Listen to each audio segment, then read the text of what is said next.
Salam Adalya Hub izləyiciləri. Yenidən xoş gördük sizi. Bugün verilişimizin, efirimizin çox gözəl, çox enerjili bir qonağı var. Gülçin Aslanlı. Aslanlı Museum-un qurucusu, rəssam, heykəltaraş və eyni zamanda sahibkar xanım. Xoş gördük sizi Gülçin xanım. Xoş gördük Dilşad xanım. Öncəliklə təşəkkürümü bildirirəm dəvətiniz üçün. Sizi yenidən görmək xoş oldu. Bizim çünki bir neçə il öncə də bir çəkilişimiz olmuşdu. Bəli. Və insanlar tərəfindən də çox bəyənilmişdi və mənim üçün də onun özəl bir yeri var. Və bugün istəyərdim ki, bizim söhbətimiz çox səmimi keçsin. Ona Çox görə gözəl. də biz onsuz da efirdən əlavə dostuq. Elə efirdə də səninlə danışaq. Daha Olar, olaq. olar. Siz necə istəyirsiniz, biz sizə elə müraciət eləyərik. Bəli, bizim illərə dayanan artıq dostluğumuz Bəli. var. Buna dayanaraq mən sizə sən deyə müraciət eləyə bilirəm və elə də davam eləyək. Dilşadcan. Can. Biz həmişə birlikdə danışanda, söhbət eləyəndə ya da mən səni yığanda deyirəm Dilşadcan, deyirsən Aycan. Çox xoşuma gəlir və davam eləyək. Edək. Gülçin Aslanlı, mən səni təqdim elədim rəssam kimi, heykəltaraş kimi, sahibkar xanım kimi. Ümumiyyətlə sənə görə Gülçin Aslanlı kimdir? Mənə görə Gülçin Aslanlı incəsənət insanıdır. İncəsənət ruhlu insandır. Sadəcə bu? Məncə bu qədər kifayətdir. Çox gözəl. Sən elə belə tanısalar daha gözəldir. Gülçin, sənət səni seçdi, yoxsa sən özünü bu sənətdə tapdın? Ümumiyyətlə biz doğulanda düşünürəm ki, bizim təbii ki, alın yazımız olur. Allahın bizə seçdiyi bir yol olur təbii ki. Ancaq Allah bizə seçimlər verir və bizə hər birimizə bacaracağı, belə deyim, bacarıqları verir. Ancaq onları inkişaf elətdirmək, o yolu seçmək bizim özümüzdən asılıdır. Təbii ki, mən də özümdə bu bacarığı hiss elədim və bu mənim üçün həm iş oldu, həm də belə deyim, o duyğusal tərəfimi tətmin eləyən bir sənət oldu. Mən bilirəm ki, sənin təhsilin tamam fərqli istiqamətdədir. Amma mən turizm bitirmişəm. Sənin təhsilin tamam fərqli istiqamətdədir. Sadəcə sən özünü bu sənətdə və incəsənətdə tapmısan. Sənət adamları ümumiyyətlə duyğularla işləyən insanlar olur. Və ən çox da deyərdim ki, emosional insanlar bu sənət adamları olur, yaradıcı insanlar olur. Fərqi yoxdur hansı sahədə yaradıcıdırlar. Şairlər də ola bilər, yazarlar da ola bilər, rəssamlar da, heykəltaraşlar da. Fərqi yoxdur. Yəni bu incəsənət yaradıcılıqla məşğul olan insanlar hisslərini əsərlərinə tökürlər. Bəs yaratdığın bu əsərlər ki var, bunlar sənin boşluqları doldururmu? Dilşadcan, yenə elə məqamlara toxunursan ki, belə deyim, artıq 11-ci ilə keçir ki, bu sənətdəyəm və bu 11 il ərzində təbii ki, belə deyim, 22 yaşımdan başlamışam. Təbii ki, o 22, 23, 25-dəki Gülçin eyni deyil. Hər il zaman keçdikcə Gülçin yenilənir və Gülçinin yeni versiyası yaranır. Və bu illər ərzində keçirdiyim bütün ağrılar, acılar, xoşbəxtliklər, bunların hər biri təbii ki, sənətimdə öz əksini tapır və hiss edə bilən insanlar artıq mənim sənətimə, yəni yaratdığım əsərimə baxaraq mənim içimdəki o duyğuları görə bilirlər. Görə bilirlər deməkdir. İnsanlar səni anlayır, yoxsa sadəcə görürlər? Elə insanlar var ki, anlayırlar. Nə gözəl. Amma elə insanlar var, sadəcə baxırlar. Baxmaq başqadır, görmək başqadır. Təbii ki. Anlaşılmaq ümumiyyətlə çox gözəl bir hissdir. Birinə özünü anlatmadan anlaşılmaq bu daha gözəl bir hissdir. O çox çətin əldə olunan bir şeydir. Elədir. Həm qadın olaraq da çox gözəl qadınsan. Yəni bu dostluğumuzu kənara qoyuram, hər bir şeyi kənara qoyuram. Sadəcə bir kənardan baxan insan kimi deyirəm ki, çox gözəl bir qadınsan. Bir xanımlığın da öz yerində, həm də çox incə qalmısan, incə ruhlu qalmısan. Yəni incə dediyim fiziki olaraq deyil, qəlbən olaraq demək istəyirəm ki, çox incə qalmısan. Amma eyni zamanda da güclü qalmasan. Güclü olmusan daha doğrusu. Bunların ikisini bir arada yaşamaq nə dərəcədə çətindir, asandır? Ümumiyyətlə yaşaya bilirsənmi? Əslində mənə çox insan deyir ki, sən güclü qadınsan və ümumiyyətlə cəmiyyətdə istərsə deyək ki, sosial mediada olsun, insanlara ümumiyyətlə cəmiyyətə aşılanan bir şey var ki, bu feminizm altında güclü qadın. Mən bir o qədər onu sevmirəm. Mən gücü qadına yox, kişiyə yaraşdırıram. Kişi Aha. güclü olmalıdır və qadının arxasında durmalıdır. Qadın isə zərif olmalıdır. Qadın xaraktercə güclü ola bilər. Qadın kimi əyilməməlidir. Daima belə deyim, öz o qırmızı çizgi ki deyirik, o qırmızı çizgilər mütləq bir xanım üçün olmalıdır. Təbii ki, hər O kəsin qırmızı yoxdursa- çizgisi fərqli olur. Bəli, amma onlar olmadıqca qadın artıq elə də yaxşı bir həyat yaşamır deyərdim ki. Gülçin Aslanının o qırmızı çizgisi nədir? Qırmızı çizgilərim çoxdur. Mən ümumiyyətlə elə bir ailədə böyümüşəm ki, ümumiyyətlə ziyalı ailəsində böyümüşəm. Valideynlərim müəllim olublar. Ancaq məni bir o qədər deyərdim ki, sıxmayıblar. Düzdür, mamam daha çox belə deyim, mama deyirəm biraz səmimiyyətlə. Anam daha çox qorumacı olub, ancaq atam daha biraz sərbəst buraxıb və inanıb mənə, daima mənə güvənib. Ancaq ona baxmayaraq mən hər zaman özümdə o qırmızı cizgilərimi yaratmışam. Çünki mən düşünürəm ki, ümumiyyətlə bir insan, əsasən də qadın, nə valideyninə görə, nə deyək ki, həyat yoldaşına görə özünü qorumalı deyil, özünü belə deyim, çərçivəyə salmalı deyil. Onu öz üçün eləməlidir. Çünki bir gün vaxt gəlir, valideynlər həyatda olmur və ya sənin yoldaşın olmaya bilər, deyək ki, sən tək ola bilərsən və sən o cəmiyyətdə möhkəm durmalısan. Çünki cəmiyyətdə ümumiyyətlə cəmiyyət istər kişi üçün, istər qadın üçün təbii ki, çətin tərəfləri var, amma xanımlar üçün bu daha çətindir. Ona görə də bir xanım özü üçün öz sərhədlərini belirləməlidir. Mənim də təbii ki, özümün o qırmızı cizgilərim var və o nə olur olsun, heç zaman onu keçmirəm. Onu keçsəydim bəlkə də bugün özümün daha yaxşı versiyası ola bilərdim, amma o versiyanı mən bəyənməzdim. Bəs yaxşı, bugünkü Gülçin eləyən nədir və yaxud da ki, kimdir? Xarakter və yaşadıqlarım. Ümumiyyətlə insanı daha çox ağrıları, acıları böyüdür. Təbii ki, mənim də ağrılarım, acılarım olub. Xəyanətlər görmüşəm və bunların heç birinə görə, yaşadıqlarıma görə ümumiyyətlə peşman deyiləm. Həyatda nə yaşayırsa yaşayaq, o şey əsasən də ağrılar bizi gücləndirir. Və mən 22 yaşımda anamı itirdikdə, Allah rəhmət eləsin. Allah ölənlərinə rəhmət eləsin, sanki uşaqlığımdan çıxdım. 22 yaşına qədər belə deyim, o şıltaq qız, tələbəlik illəri falan heç zaman işləməmişəm və 22 yaşımda ana itkisindən sonra böyüdüyümü hiss elədim. Və ondan sonra artıq mənim belə deyim iş həyatım başlayıb, sənətə gəlməyim başladı. Bütün belə deyim bu dönəmlərdə mənim o ağrı acılarım ana itkisi ilə yavaş-yavaş başqa belə deyim ağrılara, başqa həyatın o çətin tərəflərini görməyə başladım. İlk amma bununla başladı. Və bu yaşadığım hər şey məni böyütdü. Və mən hər itki yaşadıqca həyatımda, bu istər maddi olsun, istər mənəvi olsun, istər deyək ki, o arxadan vurulan zərbələr ki olur. Bugünkü gün belə deyim, o məcazi mənada kürəyimə baxsam, o qədər yaralarım var ki. Amma o yaralara görə, o yaraları vuranlara belə təşəkkürümü bildirirəm. Bugün o yaraların sayəsində mən indiki versiyamdayam. Heç arzulamazdım sənə elə arxadan zərbə almağı, amma bəzən özün də dediyin kimi o ağrılar, acılar da ki, insanları böyüdür, gücləndirir. Güclü olmaq istəməsək də, amma güclü xarakteri onlar bizə verir. Bəzən boş verməyi öyrənirik, bəzən insanlara, amma bəzən də insanlara qarşı olan sevgimiz azalır və yaxud da ki, güvənimiz azalır. Sevgimiz deməyim də, güvənimiz azalır. Bunlar dəyişdi səndə? İnsanlara olan sevgin yox, güvənin.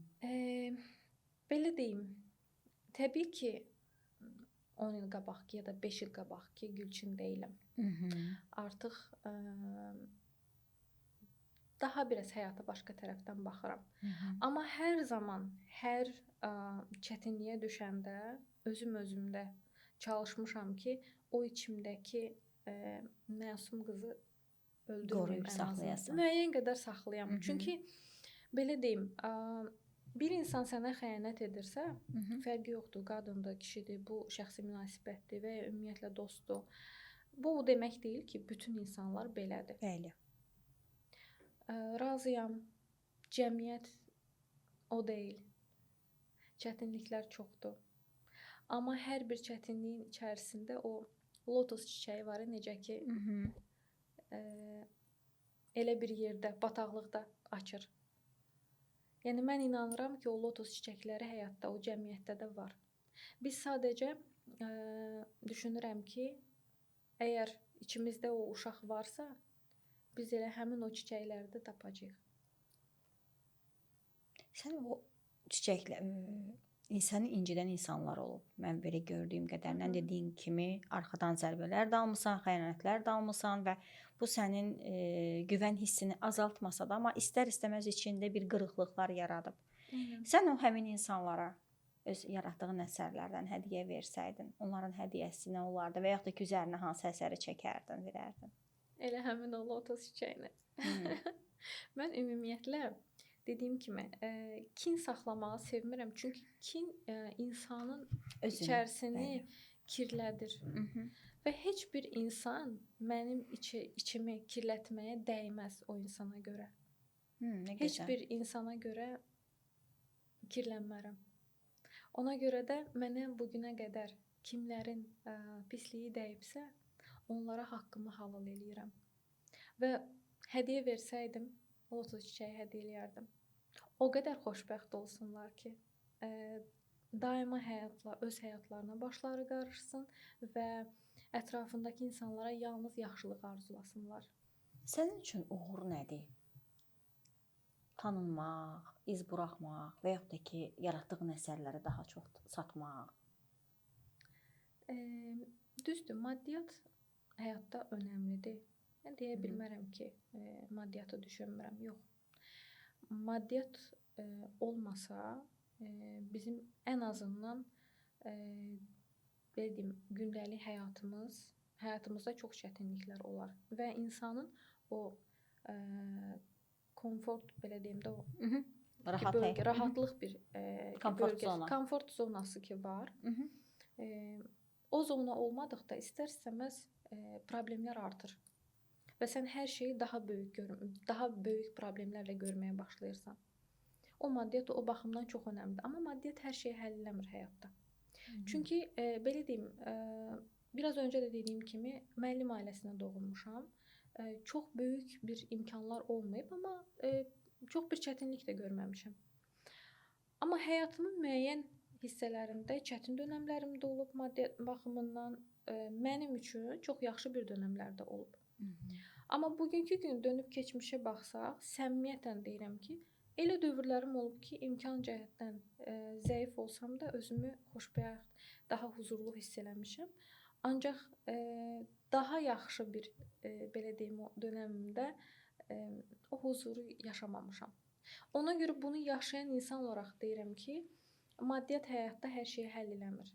Əsas insanın iç rahatlığıdır. Və beynin düşüncəsidir. Düşüncəsidir təbii ki. Yəni mən o qədər inanıram ki, insanlar düşüncəsi ilə, sözləri ilə, sözlər çox böyük enerjidir. Düşüncələr çox böyük enerjidir və sən bir sözlə, düşüncə ilə bütün həyatını dəyişə bilərsən. Şükür etmək. Bəli. Həyatda nə yaşayıramsa yaşayıram, şükür eləyirəm. Çox şükür. Bir neçə ay bundan öncə idi, dekabr ayındaydım. Dekabr ayında çox ağır bir qəza keçirmişdim, maşın qəzası. Maşını 2 dəfə aşırtmışdım. Özüm belə deyim, idarə eləyirdim. Və mən oradan çıxanda bütün təsəvvür eləyin şüşələr qırılıb və mən pəncərədən çıxdım. Sadəcə bir dəfə çöndüm, belə maşına baxdım və istər-istəməz indi qorxu keçirmişəm də 2 dəfə aşıb, əlim ayağım əsir. Amma ilk ağzıma gələn, belə deyim, daha doğrusu ilk dilimə gələn cümlə bu oldu ki, yəni şükür eləyirəm ki, bundan keçdi. Çünki nə maşın, nə ev, həyatdakı heç bir şey bizim sağlamlığımızdan dəyərli ola bilməz. Canımızdan dəyərli deyil, bəli. Canım ki, oradan sağlam mən çıxmışam. Düşünün ki, yəni gələm orada polislər falan suallar vermişdilər və verdikləri sual oldu ki, necə oldu sağ qaldın? Yəni elə bir qəza idi. Və mən yenə şükür elədim.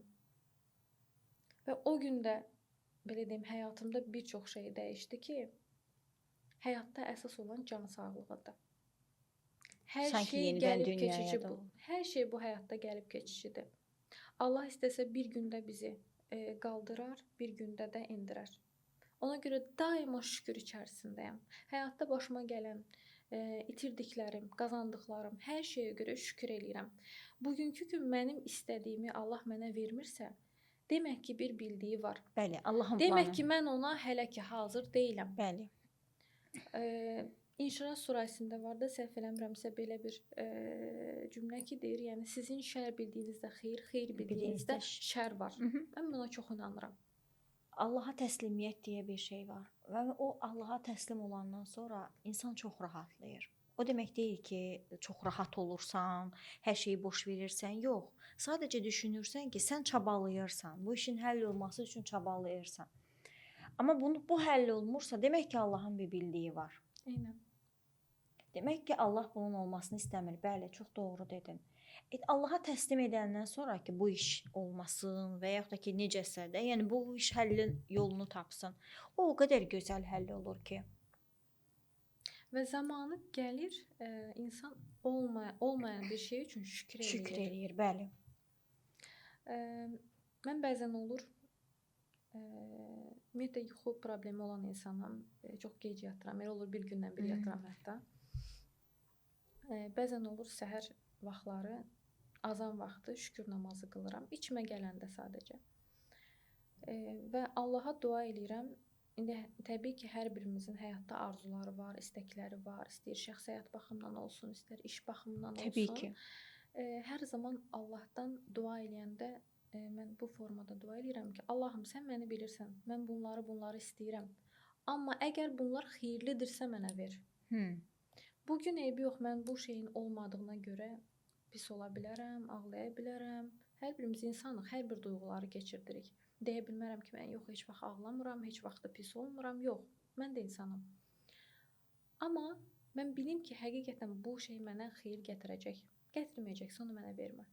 Sən bilirsən də, qadının gözündən gələn hər bir yaş üçün, əgər kim ağladıbsa onu, Allah Taala özü onun cəzasını verir. Verir. Amma inanırsan ki, artıq o qədər içimi, belə deyim, ümumiyyətlə bu məndə həmişə olub, bu xarakterimdir. İnsan deyir 7-sində nədirsə 70-də də odur deyə bir kəlam var. Mənə deyək ki, ağladan insan olsun, pislik eləyən insan olsun, çalışıram ki, heç vaxt ona pislik arzulamayım. Çünki karma sən arzulamırsan, təbii ki, sən arzulamırsan bunu. Allah onsuz da bəli, bunun cavabını yəni verir. sən arzulamırsan onu. Əlbəttə, o elə bir şey deyil. Bu dönəmlərdə, yəni sənin ən çox məşğul olduğun sənət olub, yaradıcılıq olub, hər hansı bir əsəri yaratmaq olub. Bu əsərlər səni xilas elədi, yoxsa sadəcə səni bu ağracının içində tək qoymadı? Belə deyim, həm tək qoymadı, həm də mən özümü əsərlərimlə ifadə elədim. Çünki insan danışmalıdır. Mən isə öz əsərlərimlə danışıram. Yaratdığım əsərlərlə sözlərimi deyirəm və anlayanlar anlayır. Nə gözəl. Yəni sənin əsərlərinə baxanda insanlar hansı hissləri keçirdiyini görə bilirlər. Görə bilən insanlar, baxa bilənlər. Görə bilən insanlar. Bəs yaxşı, sənin öz həyatın bir sənət əsəri olsaydı, sən onu hansı sənət əsəri kimi yaradardın? Yenə biraz öncə dediyim kimi lotos çiçəyi. O da lotos çiçəyi olardı. Bilirsən nəyə görə Dilşad? Çünki mən özümü demək olar ki, sıfırdan yaradan insanam. Tam olaraq deməyim də bataqlıq olub. Allah məni şükürlər olsun ki, gözəl bir ailədə böyüməyimə, belə deyim, şərait yaradıb. Yəni Allah bunu təbii ki, bizim hər birimizin, biz valideynlərimizi seçə bilmərik. Allah bunu bizim üçün, Bəli. o alın yazımız ki var, onu bizim üçün yazır. Bugünkü gün Elədir. mən elə bir ailədə doğulduğum üçün, elə bir ailəmin olduğu üçün, belə deyim, anamı, atamı, hər ikisini də valideynlərimi itirmişəm. Allah Bugünkü gün rəhmət eləsin. Allah ölənlərinə rəhmət eləsin. Hər birinə görə şükür eləyirəm. Çox təbii ki, şükürlər eləyirəm ki, belə bir ailədə, belə bir ziyalı ailədə dünyaya gəlmişəm. Ancaq mən heç zaman olduğum yerlə razılaşan bir insan olmamışam. Hər zaman daha yaxşısı ola bilər deyə düşünmüşəm. Və buna görə də özümü sıfırdan inşa eləmişəm deyə bilərəm və elə həmin o, deyək ki, o necə ki bataqlıqda çiçək açır, o çətinliklərə rəğmən. Mən özüm də çətinliklərə rəğmən çiçək açmışam və hər il özümün yeni versiyasını yaratmışam. Əslində sənin elə hər il yeni versiyanın yaranma səbəbi sən olduğunla barışmadığın üçündür. İnsan olduğu ilə barışanda hər zaman yerində sayır.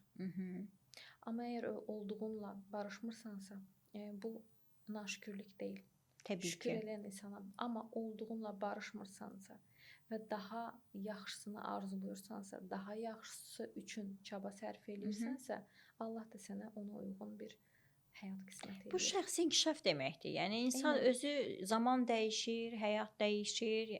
10 il əvvəlki zamanla indiki zaman bir deyil.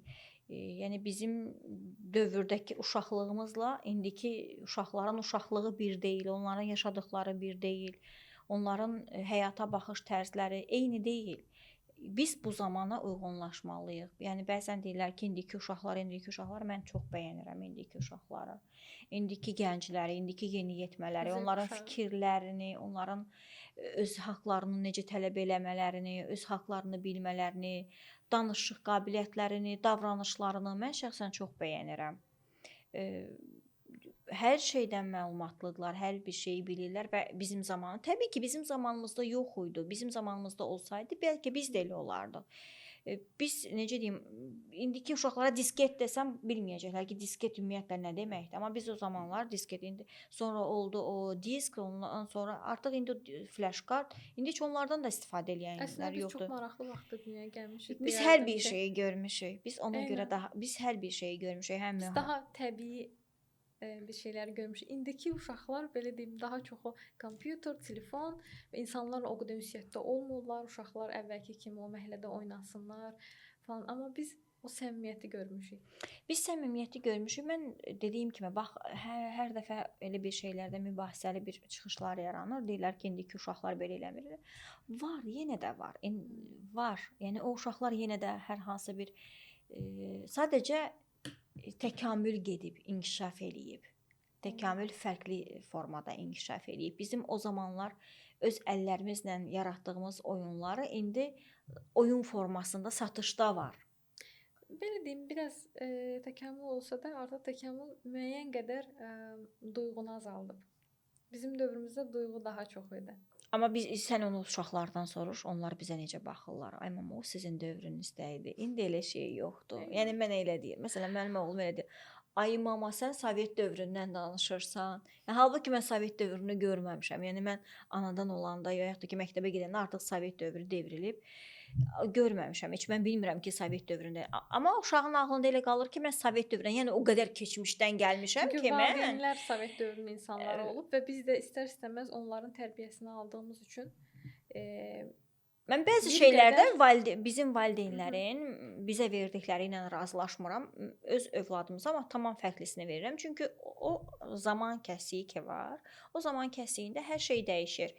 Valideynlərimin mənə verdiyi tərbiyə ilə mən öz övladımı heç cür yetişdirə bilmərəm. Mümkün deyil. Mümkün deyil. Çünki zaman dəyişir. Zaman dəyişir. O vaxtki fikirlər tamam fərqli idi. Hər bir şey həm zamanın tələbi idi, həm insanların fikirləri fərqli idi.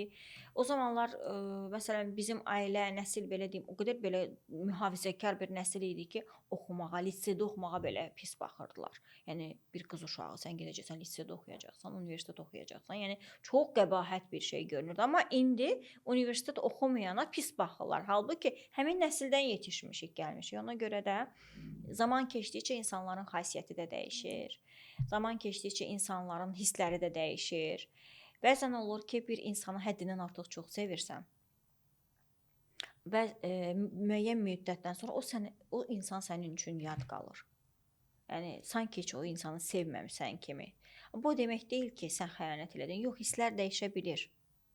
İnsan da dəyişə bilər. Hisslər də dəyişə bilər. Bir tərəfli dəyişmir. Onu qarşı tərəfdən də təbii ki alırsan o belə deyim qarşılığını. Hər şey ümumiyyətlə həyatda qarşılıqlıdır. Təbii ki, qarşılıqlıdır. Yəni qarşılığı o enerji olmadan mümkün deyil. Onu almalısan ki, geri verməlisən. Əgər ala bilmirsənsə, geri verə bilmirsən. Və sən özün necə sevməyə inanırsan, ümumiyyətlə sevə bilərsən. Mən sevgi insanıyam. Hə. Amma belə bir şeyə də inanıram ki, sevgi hər kəsə verilməz. Sevgi ona layiq olan insana verilər. Həqiqətən əgər o insan məni sevirsə, mənim layiq olduğum dəyəri mənə verirsə, o insanı sevərəm. Yox, əgər görərəmsə ki, o insan buna layiq deyil, o sevgini içimdə bastıracaq qədər gücüm var. Və qarşımdakı insan mənim layiq olduğum dəyəri tamamilə verməlidir. O halda o insanı özünə kral kimi hiss elətdirərəm. Ay nə gözəl. Ümumiyyətlə dəyərli insan, mən həmişə zaman demişəm. Özü dəyərli olan insan qarşısındakı insanın dəyərini bilir. Özünün dəyəri yoxdursa, qarşısındakı insana da dəyər verə bilmir. Bir duyğunun əgər mənə faydası yoxdursa, onun mənim həyatımda yeri yoxdur. Hə, çox gözəl sözdür. Çox, yəni həqiqətən çox bəyəndim. Bir duyğunun sənə faydası yoxdursa, önəmi də yoxdur. Doğrudan da gözəldir və alqışlayıram bu sözə görə səni. Dedin ki, anan rəhmətə gedəndə sən böyüdün, qırıldın. Yenidən doğuldu o Gülçin. O Gülçin təkamül prosesi keçirdi. Doğuldu deməyim də artıq o uşaqlığımdan çıxdım. Və özümün ən belə deyim inkişafda olduğum dövrlər həmin o dövrlərə düşdü. Bu belə deyim indiyə qədər ki 11 illik dövr var bu çalışdığım. Mən 11-lik dövrümdə həm iş həyatımda təkamüllər elədim, həm öz həyatımda. Və mənim həyatımda ən böyük döngü olan vaxt isə atamın itkisi oldu. Ümumiyyətlə qızlar bilirsən, Bəli. Təbii ki, valideyn bizə əzizdir hər ikisi, amma qızlar üçün ataları çox önəmlidir. Evet. Hələ də mənim atam yəni o insan haqqında sözlər kifayətsiz qalır. Bəli. Mən onun üçün 3 ildir artıq rəhmətə gedib, Allah lənə rəhmət eləsin. Onu itirəndə 30 yaşım var idi. Əslində yetərincə də yaşım var idi. Deyə bilmərəm ki, mən uşaq idim. Amma mən özümü həqiqətən atadan sonra o deyirlər yetim hiss eləmək. Onu mən özümdə hiss elədim. Nə qədər güclü olursan ol, istər maddi, istər mənəvi. Biraz öncə dediyim kimi duyğu ilə yaşayan insanam. Və bugün burada onu etiraf eləyim ki, artıq mənim 33 yaşım, yəni bu ay mənim 33 yaşım tamam oldu. Artıq 3 ildir atamı itirmişəm. Ancaq o gedəndə sanki mənim arxamdakı o güc getdi və mən nə eləsəm də əvvəlki Gülçin ola bilmirəm. O ağrını, acını atlata bilməmişəm bu 3 il ərzində. Hələ də bəzən elə anlar gəlir ki, sanki indi yaşamışam kimi duyğuya qapılıram. Bəzən elə olur ki, axşam vaxtı hətta olur. Saat 1-də görürsən 8 olur, 9 olur. Maşına otururam, birbaşa gedirəm atamın yanına. Qəbir üstünə ondan dərdləşməyə, ondan danışmağa. Çünki onun yoxluğu mənim həyatımda çox böyük bir iz buraxıb. Mən onun yoxluğunu çox hiss eləyirəm. Özünü tək hiss eləyirsən? Hə. Nə qədər belə deyim də, o yenə də deyəcəm eyni sözü, işdir, mənəndir. Nə qədər güclü olsan da, nə etsən də ata bir başqadır. Təbii ki. Valideyn bir başqadır. Sən nə qədər güclənirsən, güclən, nə qədər həyatında gözəlliklər olur olsun, insan valideynin yoxluğunu hiss eləyir. Bəs xoşbəxtsən? Ümumiyyətlə xoşbəxtlik haqqında mənim düşüncəm budur. Xoşbəxtlik deyilən bir şey yoxdur həyatda. Xoşbəxt anlar var. Bir nəfərə hətta bu sözü demişdim. Mənə dedi ki, heç bədbəxtlikdə yoxdur, bədbəxt anlar var. Bu çox gözəl sözdür məncə. Yəni insanlar ömrü boyu nə bədbəxt olmur, nə xoşbəxt olmur. Sadəcə anları yaşayır. Ağ-qara bir-birini əvəzləyir. Bədbəxtlik olmasa biz xoşbəxtliyin qədrini bilmərik. O qədər də bəlkə də onun dadını ala bilmərik. Düşün ki, bir yeməyi, ən çox sevdiyin yeməyi bu gün gətirirlər qarşına qoyurlar, yeyirsən və onu sabah eyni ləzzətlə yeyə bilməyəcəksən. Bəli. Arada bir dəyişiklik lazımdır. Həyat da belədir. Amma mən yenə də sənə xoşbəxt olmağı arzulayıram. Təşəkkür edirəm. Mən də səni arzulayıram. Yəni sən hər xoşbəxtliyə layiq bir qadınsan. Çox sağ ol. Heç zaman tək olma. Təklik Allaha məxsusdur. Təbii ki.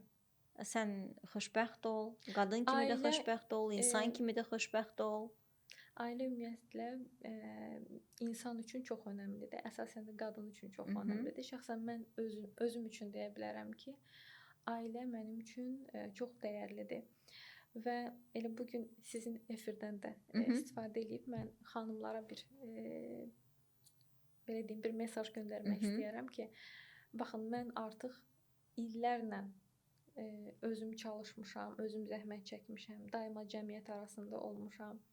Əsasən də bunu evdar xanımlara demək istəyirəm ki, çünki sosial media üzərindən çox oynanılır. Feminizm qadını ancaq işdə belə deyim, o qablıqda görəndə deyirlər ki, güclü xanım. Yox, elə evdəki xanım da çox güclüdür.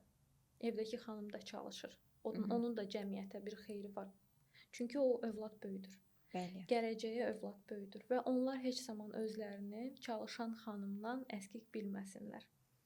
Və deyərdim ki, bəlkə də ən doğru yerdədirlər. Ailənin içərisindədirlər. Ailə çox önəmlidir. Nə gözəl. Və heç bir işə ailənizi dəyişməyin. Birinci növbədə ailə. Bunu şəxsən işləyən, müəyyən qədər həyatda təcrübələr qazanan, müəyyən qədər həyatda pillələri qalxan bir xanım kimi deyirəm. Bəs Gülçin Aslanın ən böyük arzusu nədir? Deyim. De. Bugünə qədər belə deyim, ancaq işi düşünmüşəm, ancaq necə inkişaf etdirim özümü düşünmüşəm, ancaq bugünkü gün artıq bu il özümdə bir şey kəşf elədim və bu mənim üçün çox xoş oldu. Mən artıq bu il həqiqətən ailə və övlad. Ay nə gözəl. Bunu özümə arzulayıram. Gələn dəfə mən səni bu studiyada, bu efirdə ailəm və övladından gözləyirəm. Xeyirlisidirsə amma. Amin. Yenə də, Amin. bax, yenə də bunu özümə arzulayıram, amma əgər həqiqətən o ailə, o övlad mənə xeyirli olacaqsa, olsun. Olmayacaqsa, yenə də Allaha şükürlər olsun. Mən hər halımla şükür edirəm Allaha və hər halımla da özümü xoşbəxt bir insan sayıram. Çox gözəl. Çox təşəkkür edirəm Gülçin. Mən təşəkkür edirəm. Söhbətimiz o qədər səmimi oldu ki, mən düzünü desəm doymadım. Mən də doymadım. Əslində deyəcəyimiz, danışacağımız çox sözlər var. Biz verilişdən əvvəl də söhbət elədik. Biraz daha fərqli söhbətlər də elədik, amma bəzən olur ki, o vaxt məhdudiyyəti həm də izləyicilərimizi çox yormamaq üçün müəyyən bir hissə var ki, biz onlar üçün onu hazırlayırıq. Və həm də ki, burada bitirək ki, insanlar yenidən istəsinlər və yenidən sənin üçün başqa mövzularda, başqa bəlkə sənətini dəyişərsən, bəlkə insan onsuz elə bir şeydir ki, illər keçdikcə, hətta aylar, həftələr keçdikcə dəyişmək istəyir. Yeni arzusu yaranır. Bu demək deyil ki, sən hərdən xəyalsan. Yox, sadəcə insan inkişaf eləyir, dəyişir. Təbii ki. İnsan dəyişdikcə fikirləri də dəyişir. Fikirləri dəyişdikcə onun həyat tərzi də dəyişir, hər bir şey dəyişir. Və mən sənə bu həyatda bol-bol şans arzulayıram, bol-bol uğur arzulayıram, qadın xoşbəxtliyi arzulayıram və mən səni həmişə gözəl, təravətli, ürəyində nə arzular varsa onları həyata keçirməyi arzulayıram və mən əminəm ki, sən ürəyini nə qədər gözəl saxlasan, ürəyin nə qədər saf olsa, için nə qədər saf olsa, Allah sənin niyyətlərini də həyata keçirəcək, yerinə yetirəcək və sən özünü bu həyatda tək hiss eləməyəcəksən. Mən tək deyiləm zaten. Nə gözəl. Mənim Allahım var. Çox gözəl. Təşəkkür edirəm Gülçin Mən sənə. təşəkkür edirəm Dilşadcan. Bir daha çox sağ ol ki, dəvət elədin. Çox sağ ol ki, bugünkü gün bu səmimi söhbətimiz oldu. Və mən də sənə həm qadın xoşbəxtliyi, Çox ən təşəkkür əsası edirəm. və işlərində də daima uğurlar, daima mən səni ucalarda görmək istəyirəm, layiq olduğun yerdə. Çox sağ ol əzizim. Öpürəm səni. Mən də səni. Əziz izləyicilər, bəli, bu gün bizim verilişimizin qonağı Gülçin Aslanlı idi. Gülçin Aslanlı çox incə, zərif xanımdır. Bəlkə də ola bilər ki, kameralarda biraz daha iri, amma siz onu kaş ki həyatda tanısanız. O qədər incə danışığı, özü, hərəkətləri çox incə bir xanımdır və həyatın hər zaman incə, zərif olmasını arzulayıram və hər zaman da belə güləsən. Yaxşı Gülçin. Hər zaman gül. Çox sağ olun əziz izləyicilər. Təşəkkür edirəm bizi izlədiyiniz üçün. Mənə və yaxud da ki Gülçinə ürək sözləriniz, gözəl sözləriniz və yaxud da ki rəyləriniz varsa yaza bilərsiniz. Eyni zamanda Gülçinin Aslanlı Museum səhifəsi, Instagram səhifəsini də qeyd eləyəcəyik. Siz onun sənət əsərləri ilə həmin səhifədən də əlaqə saxlayıb maraqlana bilərsiniz. Sağ olun, təşəkkür edirik sizə bizi izlədiyiniz üçün. Gələn görüşlərədək.